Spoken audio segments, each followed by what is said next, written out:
Okay, good evening. I hope you can hear me. Yes.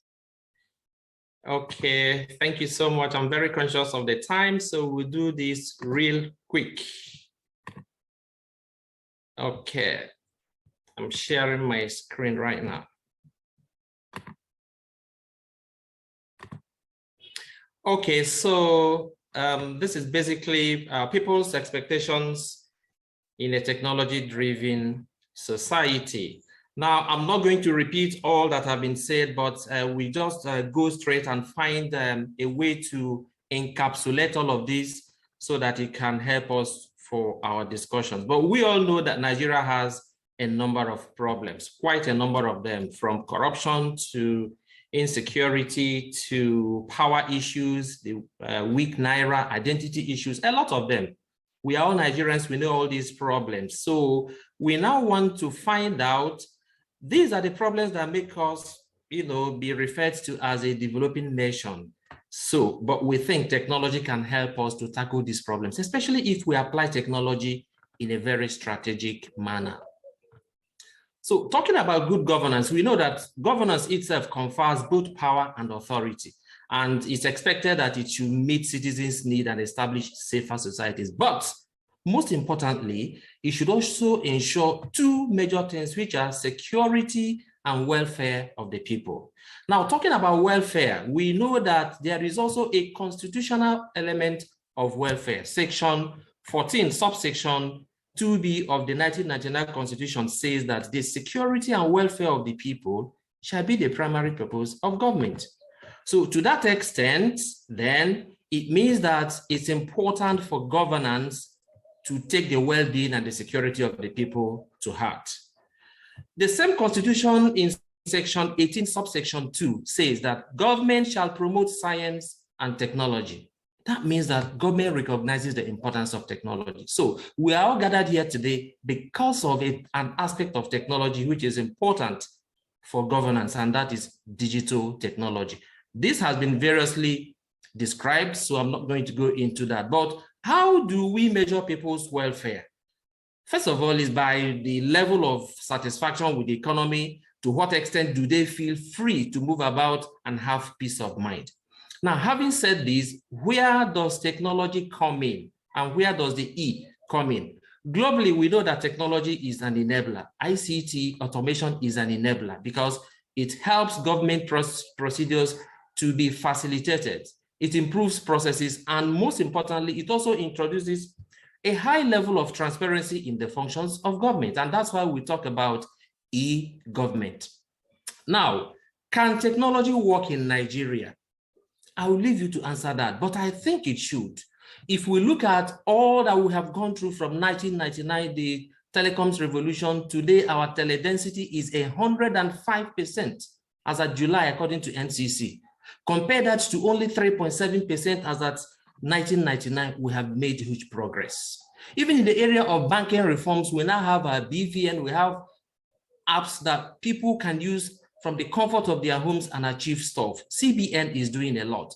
Even health insurance, the National Health Insurance Authority is also at the forefront of automating its operations.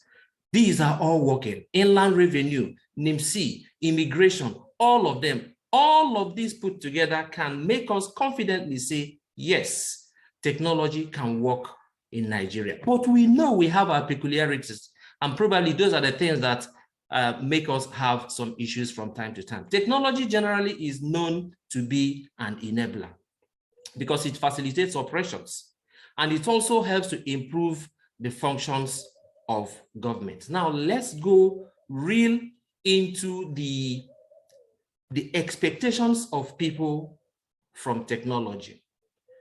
People expect that technology should be used to fight corruption and deepen democratic rule. EFCC is there, the National Financial Intelligence Unit, and other agencies of government that fight corruption must rely on technology to do their functions effectively and professionally. Number two, people expect that technology should also help to tackle insecurity, terrorism, and make our societies safer for everybody to live in.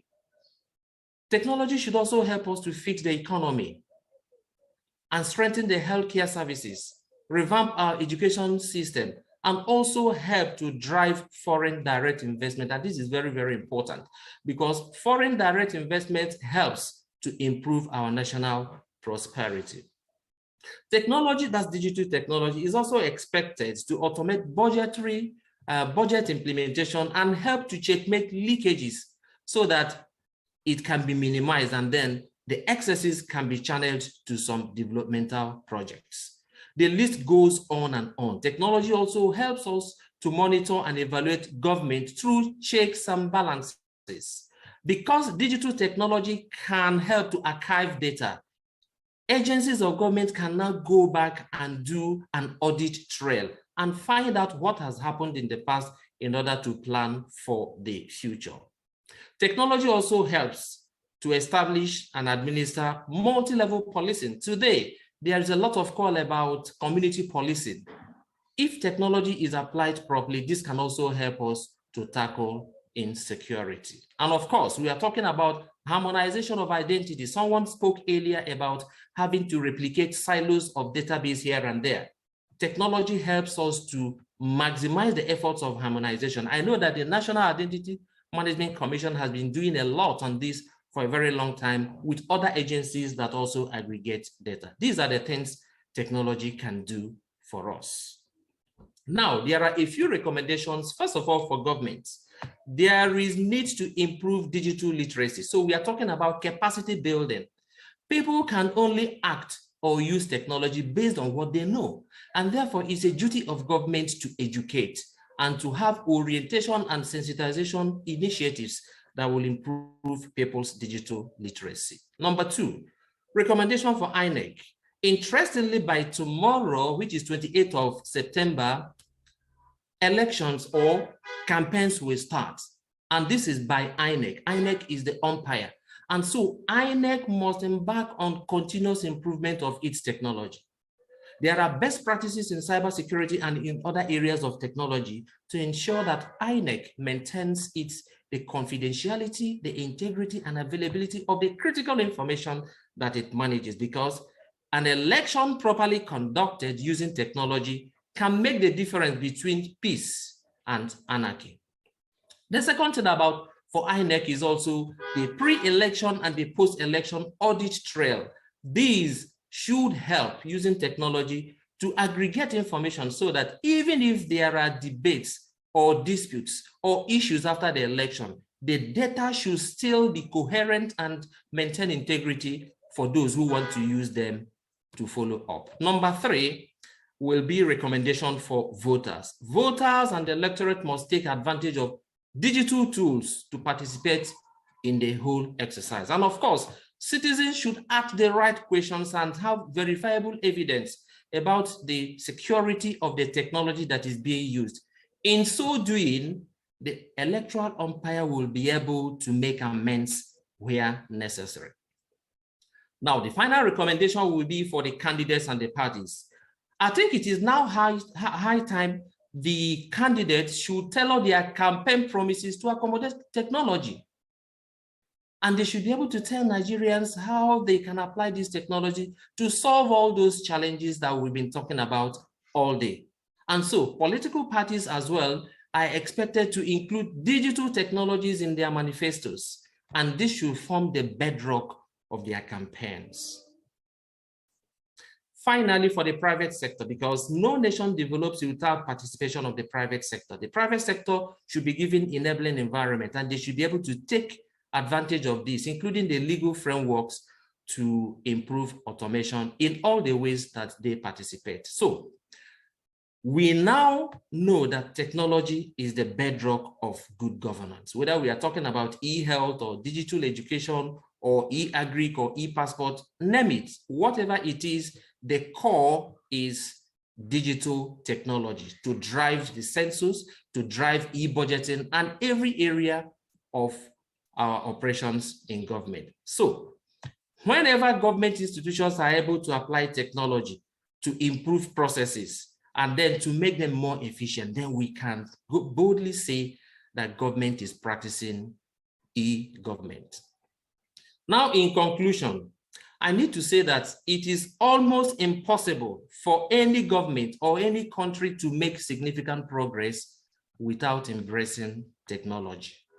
The second is that digital revolution requires multi-stakeholder participation. And so the private sector should be encouraged also with enabling environment to contribute their own quota. And then number 3 conclusion is the fact that technology will not work except if the ruling class bridges the gap between the government and the people, because right now there seems to be this social gap. Government is doing their own thing. People think government is doing their own thing and they're over here. So there has to be a conscious effort to bridge that gap so that the followers will be able to understand what's going on in government. I so much thank you for the opportunity of this presentation. Thank you, and thank you very much.